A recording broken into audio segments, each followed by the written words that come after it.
Friends, कैसे हो सब। आई होप कि आप अच्छे होंगे। और मैं विक्रम आज बात करने वाला हूं आपके लिए द हेड। दोस्तों, डिप्लोमा इन एनिमल हस्बेंड्री में या जो डिप्लोमा इन एनिमल हस्बेंड्री उसमें जो आपका एडमिशन लेने का आपके पास लास्ट मौका है। तो दोस्तों, जो आपकी काउंसलिंग है उसकी अपडेट आ चुकी है, कितनी सीटें रिक्त हैं, कौन इसमें अप्लाई कर सकता है। तो इसकी जो ऑफलाइन काउंसलिंग है इसकी पूरी डिटेल हम आपको बताएंगे।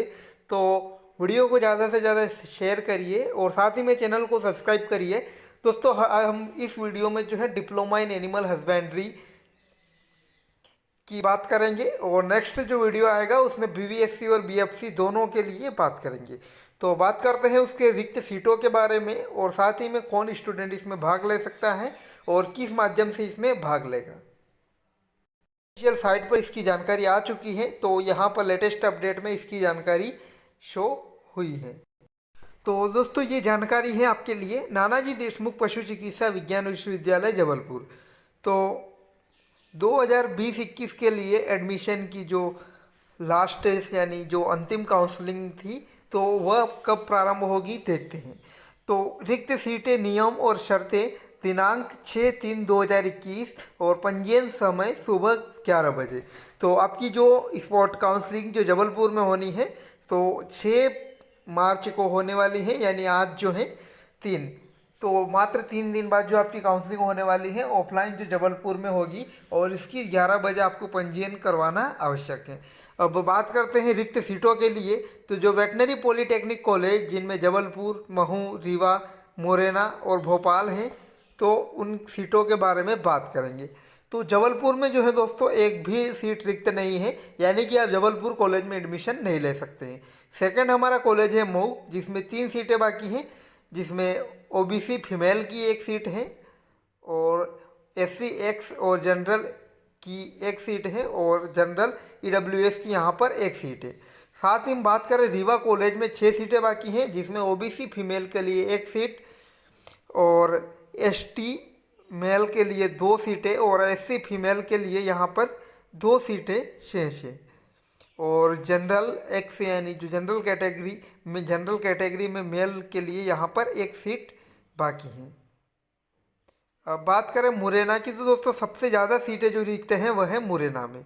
मुरैना की सीटों की अगर बात करें तो कुल यहाँ पर 12 सीटें बाकी हैं, जिनमें से ओबीसी फीमेल के लिए 1 सीट और एसटी फीमेल के लिए 1 सीट और एससी फीमेल के लिए 1 सीट और एससी मेल के लिए 2 सीटें और जनरल फीमेल के लिए 5 सीटें और जनरल ईडब्ल्यूएस वालों के 2 सीटें यहाँ पर बाकी है।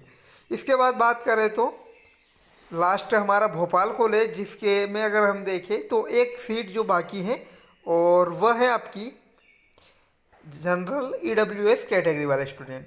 तो कुल मिलाकर जो यहाँ पर सीटें बाकी हैं तो 22 सीटें यहाँ पर बाकी हैं, जिसमें से ओबीसी फीमेल की 2 सीटें और एसटी फीमेल में 1 सीट और एसटी मेल में 2 सीटें। साथ ही में एससी फीमेल के लिए अगर देखें तो 3 सीटें, एससी मेल की 3 सीटें और जनरल फीमेल में 6 सीटें और जनरल ईडब्ल्यूएस की 4 सीटें और जनरल मेल की 1 सीटें बाकी हैं। तो ये बात की दोस्तों हमने फ्री सीट की।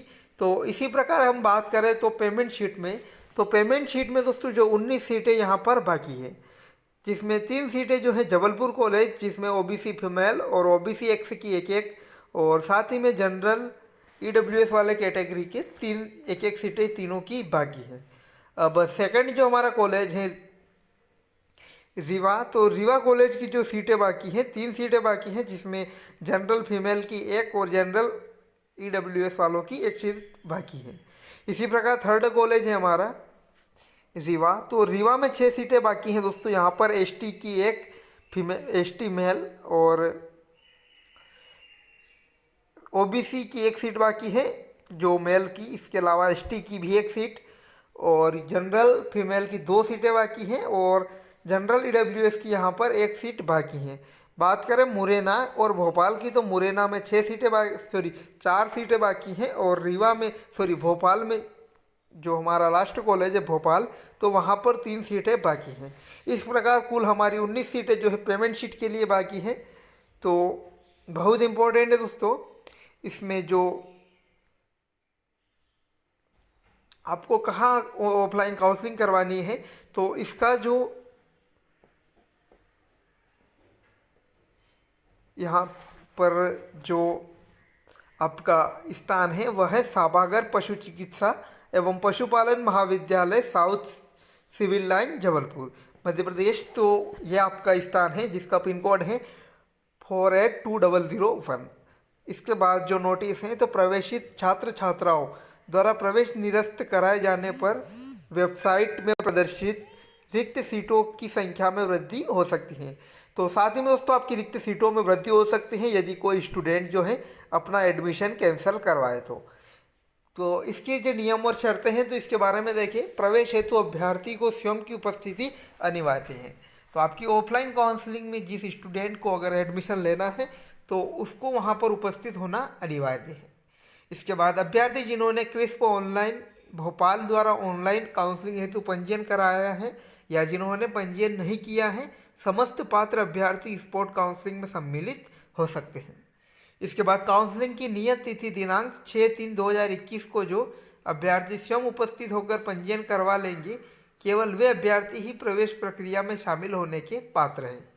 इसके बाद विलंब से आने वाले अभ्यर्थियों को प्रवेश प्रक्रिया में देर से शामिल होने के कारण रिक्त स्थान पर प्रवेश न मिलने की जवाबदारी उनकी स्वयं होगी। तो बहुत इंपॉर्टेंट है दोस्तों, आपको काउंसलिंग करवाने जाना है तो समय पर वहाँ पर पहुँचना बहुत ज़रूरी है, वरना जो आपकी सीट या जो आपको मिलने का है वह कोई अन्य स्टूडेंट को सीट मिल सकती है। इसके बाद पशुपालन पदोन्नति पाठ्यक्रम में दहेज 2020 की प्रावीण्य सूची एवं प्रतीक्षा सूची के आधार पर सीट आवंटन किया जाएगा। इसके बाद प्रवेश हेतु दहेज 2020 की नियम पुस्तिका में दिए गए नियमों का पालन किया जाएगा एवं शासन के अनुसार ही वांछित प्रमाण पत्र लाना अनिवार्य है। और यहाँ पर दोस्तों आपकी पेमेंट शीट या फ्री शीट का ऑप्शन जो है आपको चूज़ करना होगा कि आपको कौन सी सीट पर एडमिशन लेना है। अब आपके मूल दस्तावेजों की अगर हम बात करें कि आपको कौन से डॉक्यूमेंट वहाँ लगने वाले हैं, तो पशुपालन पदोन्नति प्रवेश परीक्षा यानी दहेज 2020 की अंक सूची और हाई स्कूल 10वीं हायर सेकेंडरी 12वीं की मूल अंक सूची व प्रमाण पत्र और चरित्र प्रमाण पत्र जो कि अंतिम अध्ययन संस्था के प्राचार्य द्वारा जारी होना चाहिए और स्थानांतरण प्रमाण पत्र, माइग्रेशन प्रमाण पत्र और तत्काल की 4 पासपोर्ट साइज रंगीन फोटो जिसके पीछे अभ्यर्थी अपना नाम लिखेंगे और सक्षम अधिकारी द्वारा आरक्षित संवर्ग हेतु निर्धारित जाति प्रमाण पत्र। दोस्तों जाति प्रमाण पत्र यदि ना हो तो भी चलेगा और आपको ज़रूरी नहीं कि आपको ले जाना ज़रूरी है, आपको 15 दिन का समय दिया जाएगा। दोस्तों ध्यान रखें, आपको 15 दिन का समय दिया जाएगा। इन 15 दिनों में आप अपने जो डॉक्यूमेंट हैं बचे हुए वो आप कॉलेज में जमा करवा सकते हैं। आपको वहाँ पर वचन पत्र भरवा दिया जाएगा कि 15 दिन के अंतर्गत जो आप हैं अपने डॉक्यूमेंट कॉलेज में जमा करवा देंगे। इसके बाद सामान्य वर्ग के आर्थिक रूप से कमजोर यानी EWS प्रमाण पत्र यदि लागू हो तो। इसके बाद यदि अध्ययन के दौरान कक्षा 12वीं के बाद अंतराल हुआ हो तो उसका शपथ पत्र, ये उन्हीं स्टूडेंट के लिए है जिनका अंतराल हुआ हो। इसके बाद पंजीयत चिकित्सक द्वारा रक्त समूह का विवरण व स्वास्थ्य प्रमाण पत्र। इसके बाद माता पिता तथा अथवा अभिभावक का आय प्रमाण पत्र, जिसमें आय प्रमाण पत्र जो है 1 अप्रैल 2019 से 31 मार्च 2020 तक हो, यह केवल आरक्षित वर्ग के लिए है। इसके बाद समस्त मूल दस्तावेजों एवं उनकी 2-2 छायाप्रति या फोटोकॉपी जो आपको है अनिवार्य रूप से ले जाना ज़रूरी है। आपकी जो फीस जो पे होगी तो वह फ्री शीट वाले स्टूडेंट को तो 34,700 और 54,700 जो है पेमेंट शीट वाले स्टूडेंट के लिए यहाँ पर जमा की जाएगी। अब बात कर ले हैं आपके सेमेस्टर वाइज फीस क्या रहने वाली है। तो फ्री शीट वाले स्टूडेंट के लिए फर्स्ट सेमेस्टर में जो रहने वाले हैं 34,700, बाकी जो 3 सेमेस्टर में रहेगी 26,710 और पेमेंट शीट वाले स्टूडेंट के 54,700 प्रथम सेमेस्टर और जो लास्ट के 3 सेमेस्टर है तो उनकी 46,710 यहाँ पर आपकी फ़ीस रहने वाली है। बहुत ही इम्पोर्टेंट जानकारी है दोस्तों। मेरा स्वयं का वहाँ पर एडमिशन हुआ है तो मैं अभी वहीं का स्टूडेंट हूँ। इसी वर्ष फर्स्ट काउंसलिंग में मेरा एडमिशन हुआ है और मैं एडमिशन करवा चुका हूँ। यदि आपको किसी भी प्रकार की कोई प्रॉब्लम हो, समस्या हो एडमिशन करवाने में तो आप मुझे दिए गए कॉन्टैक्ट नंबर पर कॉल कर सकते हो और कोई भी जानकारी हो तो आप मुझे संपर्क कर सकते हो। Thanks for watching. मिलते हैं नई अपडेट्स के साथ।